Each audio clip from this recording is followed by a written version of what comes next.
Now, this is the most contentious and controversial part of the lecture, and this is the part where I think there's some room to have some fun and for us to contemplate things that are considered outrageous. A scholar called Ivan Van Sertima wrote 2 books, one called They Came Before Columbus and one called Early America Revisited.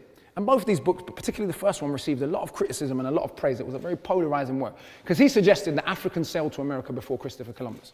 Now, I've read a lot of the critiques of his work, and I'll be honest with you, most of the critiques I've read to this point, and I'd be happy to see a better one, have either just lied about what he said. They've said that he said all the Olmecs were Africans. He never said that. They've said that he said Africans civilized Native Americans. Who would say such a racist, idiotic thing other than a racist idiot? He never said that.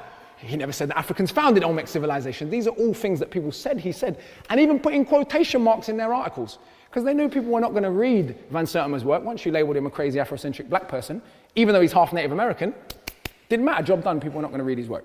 Then some other critiques that I've read around his work just deal with partial pieces of the evidence in isolation and say, see, therefore he's wrong. But if you view one piece of evidence in a case in isolation, you're not building a whole case. So I'm happy to see a better, more rounded critique, but until then, I'm going to present to you some of the evidence he presents in his book. You can decide for yourself, based on the evidence in his books, if you think the position that he's put forward is rational and sensible, not based on our bias and the ridiculous idea that Africans couldn't have sailed across the ocean, but based on actual evidence.